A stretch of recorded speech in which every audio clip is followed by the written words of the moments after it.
नमस्कार। स्वागत है आपका Mahabharat the complete saga season 3 में। पिछले उपपर्व सेनोद्योग पर्व में हमने देखा था कि युद्ध की तैयारियां जोरों पर थी। बिल्कुल। दुर्योधन और अर्जुन दोनों ही कृष्ण से मदद मांगने द्वारका पहुंचे। हाँ, जहाँ अर्जुन ने कृष्ण को चुना और दुर्योधन ने नारायणी सेना को। और ये भी देखा कि कैसे दुर्योधन ने बड़ी चालाकी से राजा शल्य को अपनी तरफ कर लिया, जो असल में पांडवों की तरफ से लड़ना चाहते थे। जी। तो अब सेनाएं तैयार हैं, रणभेरी बजने को है, लेकिन क्या शांति का कोई भी रास्ता बचा है? आज हम उद्योग पर्व के अगले अध्याय संजय याना पर्व पर एक गहरी नजर डालेंगे। यान यानी यात्रा। हाँ, ये संजय की हस्तिनापुर से पांडवों के शिविर तक की यात्रा और उनके डिप्लोमेटिक मिशन की कहानी है। जी। लेकिन यहाँ एक बड़ा सवाल उठता है, क्या ये वाकई शांति की एक ईमानदार पहल थी या फिर युद्ध की घोषणा से पहले का सिर्फ एक राजनीतिक नाटक? एग्जैक्टली। क्या शांति का कोई रास्ता सच में खुला भी था, या ये सारी बातचीत सिर्फ दुनिया को दिखाने के लिए थी? चलिए इस कूटनीतिक शतरंज की बिसात को समझने की कोशिश करते हैं। तो शांति के लिए जो पहली पहल है वो पांडवों की तरफ से होती है ना? हाँ बिल्कुल, वो अपने पुरोहित को भेजते हैं। जो राजा द्रुपद के यहाँ से थे, उन्हें दूत बनाकर हस्तिनापुर भेजा जाता है। जी, ये एक बहुत ही सधा हुआ फॉर्मल कदम था। मतलब वो दिखाना चाहते थे कि हमारी तरफ से शांति का रास्ता खुला है। बिल्कुल। द्रुपद के पुरोहित ने कौरव सभा में जाकर कोई भावुक अपील नहीं की, बल्कि बहुत तर्क से, बहुत स्पष्ट तरीके से पांडवों का पक्ष रखा। उन्होंने क्या कहा? उन्होंने धर्म और न्याय की बात की। कहा कि पांडवों को उनका आधा राज्य मिलना चाहिए। ये एक तरह की डिप्लोमेटिक वार्निंग थी कि या तो हक दो या युद्ध के लिए तैयार रहो। बिल्कुल। उन्होंने गेंद कौरवों के पाले में डाल दी थी। और कौरव सभा में इस चेतावनी का क्या असर हुआ? मुझे लगता है वहां माहौल एकदम गर्म हो गया होगा। बहुत ज्यादा। सभा में तुरंत दो फाड़ हो गए। हमेशा की तरह। हाँ, एक तरफ थे भीष्म पितामह, जो अनुभव और धर्म की आवाज थे। उन्होंने पुरोहित की बात का पूरा समर्थन किया। उन्होंने अर्जुन की वीरता का भी जिक्र किया था ना? हाँ, उन्होंने अर्जुन की वीरता का बखान करते हुए कहा कि पांडवों का हक उन्हें मिलना ही चाहिए। वो जानते थे कि युद्ध का नतीजा क्या हो सकता है। और दूसरी तरफ थे कर्ण, जिनकी आवाज में वो पुराना बैर और अहंकार साफ झलक रहा था। उन्होंने तो भीष्म की बात को काट दिया था। सीधे सीधे काट दिया। गुस्से में कहा कि पांडवों को सुई की नोक के बराबर भी जमीन नहीं दी जानी चाहिए। तो ये सिर्फ दो लोगों की बहस नहीं थी, ये कौरव खेमे की जो अंदरूनी फूट थी उसका सबसे बड़ा सबूत था। सही कहा। एक तरफ परंपरा और विवेक था और दूसरी तरफ व्यक्तिगत दुश्मनी और दुर्योधन के प्रति अंधी वफादारी। बिल्कुल। ये एक क्लैश ऑफ आइडियोलॉजीज था। भीष्म राज्य का भविष्य देख रहे थे और कर्ण वो सिर्फ अपने अपमान का बदला लेना चाहते थे। ये दरार दिखाती है कि कौरवों का पक्ष नैतिक रूप से कितना खोखला हो चुका था। और इस पूरी फूट के बीच में हमेशा की तरह धृतराष्ट्र, हाँ, जो संतुलन बनाने की कोशिश में असल में कुछ भी नहीं कर रहे थे। उन्होंने जो किया वो शायद किसी भी निर्णय से ज्यादा खतरनाक था। उन्होंने वही किया जो वो हमेशा करते आए थे, इनएक्शन। कोई एक्शन ही नहीं लिया। बिल्कुल। उन्होंने भीष्म की बात से सहमति तो जताई, लेकिन कोई ठोस फैसला नहीं लिया। दूत का सम्मान करके उसे विदा कर दिया, पर पांडवों को उनका राज्य लौटाने का कोई वादा नहीं किया। इसे आज के दौर में कॉन्फ्लिक्ट अवॉइडेंस कहते हैं, है ना? एग्जैक्टली। जहां एक लीडर मुश्किल फैसला लेने से बचता है, लेकिन लीडरशिप में इनएक्शन भी एक एक्शन होता है, और अक्सर सबसे खतरनाक। धृतराष्ट्र का ये टालमटोल वाला रवैया असल में दुर्योधन को एक तरह की मौन सहमति देने जैसा था। हाँ, by not saying no, he was effectively saying yes to war. तो अब गेंद कौरवों के पाले में आ गए। धृतराष्ट्र ने अपने सारथी और मंत्री संजय को दूत बनाकर पांडवों के पास भेजने का फैसला किया। जी। लेकिन संजय को भेजने से पहले उन्होंने जो बातें कहीं वो बहुत ही दिलचस्प हैं, मतलब विरोधाभासी हैं। वो संजय के सामने क्या तस्वीर रखते हैं?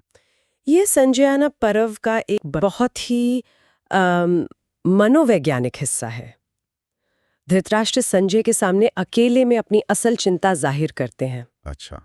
वो पांडवों की ताकत की बात करते हैं, उनके महारथी सहयोगियों की, जैसे द्रुपद और विराट, और खासकर कृष्ण के उनके साथ होने की। हाँ, खासकर कृष्ण की। वो एक एक करके पांडव भाइयों की शक्तियों का वर्णन करते हैं। भीम की गदा, अर्जुन का गांडीव। वो जानते हैं, वो दिल से जानते हैं कि पांडव अजेय है। इसका मतलब तो साफ है, धृतराष्ट्र आंखों से जरूर अंधे थे पर मन से नहीं। उन्हें सच और झूठ का, सही और गलत का पूरा अंदाजा था। बिल्कुल। और यही तो उनकी सबसे बड़ी ट्रेजेडी है।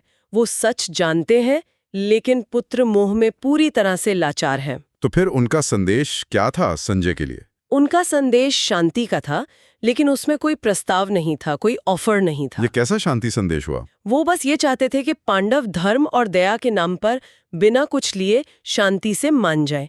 ये एक खोखला शांति संदेश था जिसकी नींव में न्याय नहीं बल्कि डर था। वो युद्ध के परिणाम से डर रहे थे, अन्याय करने से नहीं। बिल्कुल सही।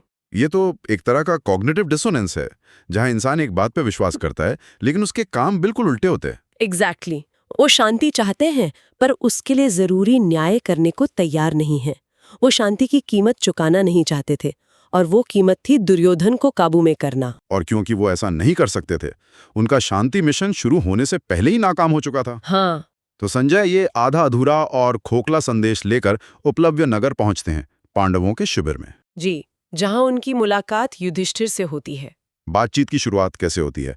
हम युधिष्ठिर को अक्सर धर्मराज कहकर थोड़ा सरल मान लेते हैं, लेकिन यहाँ उनका एक अलग ही रूप दिखता है। हाँ, यहाँ युधिष्ठिर एक बहुत ही कुशल राजनीता के रूप में सामने आते हैं। बातचीत की शुरुआत बहुत शिष्टाचार से होती है। हालचाल पूछा जाता है, लेकिन वो सीधे मुद्दे पर नहीं आते। नहीं, वो बहुत चतुराई से कुछ ऐसे सवाल पूछते हैं जो कूटनीति का पहला दांव था। वो पूछते हैं, क्या कुरुवंश के लोग कुशल से हैं? क्या वो अभी भी हमारा बुरा चाहते हैं? हाँ, ये तो बहुत लोडेड क्वेश्चंस है। ये सिर्फ हालचाल पूछना नहीं है। बिल्कुल नहीं। इन सवालों से युधिष्ठिर ने संजय को एक मुश्किल स्थिति में डाल दिया। कैसे? अगर संजय कहते हैं हाँ सब ठीक है, तो युधिष्ठिर पूछ सकते हैं तो फिर हमारा राज्य वापस क्यों नहीं कर रहे? और अगर वो कहते हैं नहीं, वो आपका बुरा चाहते हैं, तो बातचीत का आधार ही खत्म हो जाता है। सही बात है। तो युधिष्ठिर ने इन सवालों से कॉन्वर्सेशन की डायरेक्शन पहले ही तय कर दी और कौरवों के गलत इरादों को स्थापित भी कर दिया। इसके बाद संजय धृतराष्ट्र का संदेश सुनाते हैं, जिसमें युद्ध की बुराइयां गिनाई गई थीं और युधिष्ठिर को उनके शांत स्वभाव का वास्ता दिया गया था। जी, और धर्म का वास्ता देकर युद्ध न करने की सलाह दी गई थी। इस भावुक अपील पर युधिष्ठिर का क्या जवाब था? युधिष्ठिर का जवाब बहुत दृढ़ और साफ था। उन्होंने कहा, संजय, हम शांति चाहते हैं लेकिन अपमान और अन्याय की कीमत पर नहीं। अच्छा। उन्होंने धृतराष्ट्र के संदेश के हर पॉइंट का तर्क से जवाब दिया। उन्होंने कहा कि शांति का सिर्फ एक ही रास्ता है, हमारा इंद्रप्रस्थ हमें लौटा दो। मतलब कोई समझौता नहीं? बिल्कुल नहीं। उन्होंने कहा, अगर दुर्योधन हमें हमारा आधा राज्य भी नहीं दे सकता तो युद्ध होकर रहेगा। यहाँ युधिष्ठिर सिर्फ धर्म की बात नहीं कर रहे, वो एक क्षत्रिय के कर्तव्य की भी बात कर रहे हैं, जो अपने अधिकार के लिए लड़ना है। हाँ, उन्होंने साफ कर दिया कि उनका धर्म का पालन करना उनकी कमजोरी नहीं है। इस पूरी बातचीत में अब तक श्री कृष्ण चुपचाप सब सुन रहे थे। हाँ, वो बस एक ऑब्जर्वर थे। लेकिन जब उन्होंने बोलना शुरू किया तो माहौल पूरी तरह बदल गया होगा। पूरी तरह से। अगर युधिष्ठिर की बातों में संयम और दृढ़ता का मिश्रण था, तो श्री कृष्ण ने बिना किसी लाग लपेट के सीधे सीधे चेतावनी दी। मतलब युधिष्ठिर ने फिर भी बातचीत की खिड़की खुली रखी थी? बिल्कुल, लेकिन कृष्ण ने आकर उस खिड़की को लगभग बंद ही कर दिया। उन्होंने संजय से कहा कि धृतराष्ट्र और दुर्योधन को जाकर बता दो कि ये शांति का आखिरी मौका है। उन्होंने पुराने जख्म भी कुरेदे। एक एक करके द्रौपदी के चीरहरण से लेकर चौसर के खेल तक हर अन्याय को गिनाया। वाह, तो यहाँ कृष्ण ने कूटनीति के सारे दस्ताने उतार दिए। ये तो सीधी सीधी धमकी थी। हाँ, इसके बाद बातचीत की कोई गुंजाइश ही नहीं बची थी। इसे आप एक मॉडर्न डे जियोपॉलिटिकल अल्टीमेटम की तरह देख सकते हैं ना? बिल्कुल, जहां एक देश दूसरे को साफ शब्दों में बता देता है कि हमारी शर्तें मानो वरना नतीजे भुगतने के लिए तैयार रहो। कृष्ण ने डिप्लोमेसी के सारे पर्दे हटाकर सच को सामने रख दिया था। उनका संदेश साफ था, या तो पांडवों को उनका अधिकार दो या फिर कुरुवंश के सर्वनाश के लिए तैयार हो जाओ।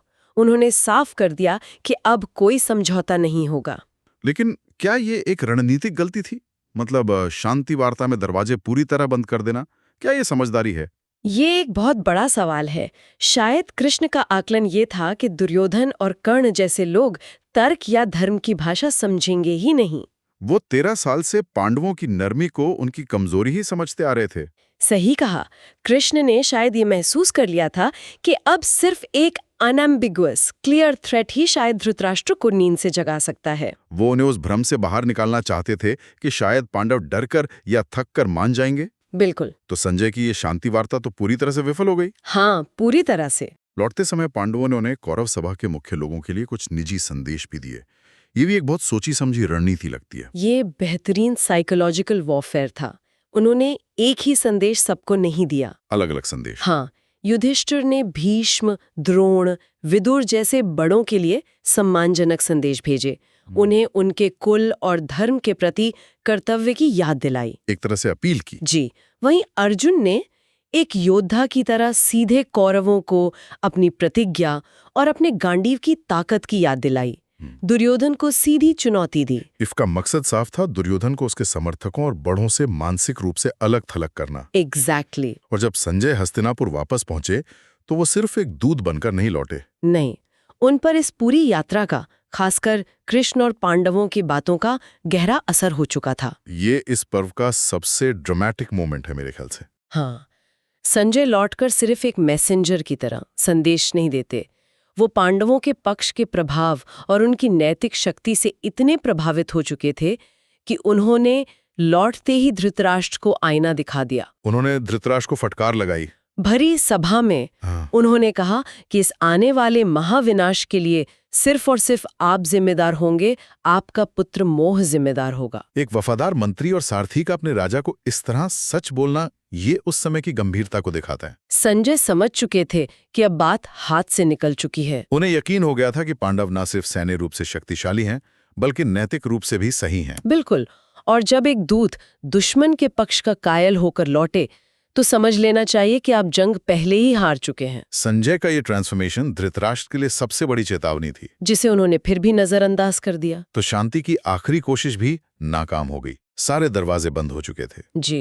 अगर हम अपने शुरुआती सवाल पर वापस आएं कि क्या ये मिशन सच में शांति के लिए था? मुझे लगता है कि ये दोनों पक्षों के लिए अपनी अपनी स्थिति को मजबूत करने और दुनिया के सामने खुद को सही साबित करने का एक मौका ज्यादा था। पांडव ये दिखाना चाहते थे कि उन्होंने आखिरी पल तक शांति की कोशिश की, और धृतराष्ट्र शायद अपने मन के किसी कोने में एक झूठी उम्मीद पाले हुए थे कि बिना कुछ दिए ही संकट टल जाएगा। तो संजय की यात्रा सिर्फ संदेशों का आदान प्रदान नहीं था। नहीं, ये दोनों पक्षों के लिए एक आईना थी, और उस आईने में कौरवों ने जो अपनी छवि देखी, उसने संजय को भी निराश और भयभीत कर दिया। युद्ध का रास्ता पूरी तरह साफ हो चुका है। अगली कड़ी में हम जानेंगे प्रजागर पर्व के बारे में।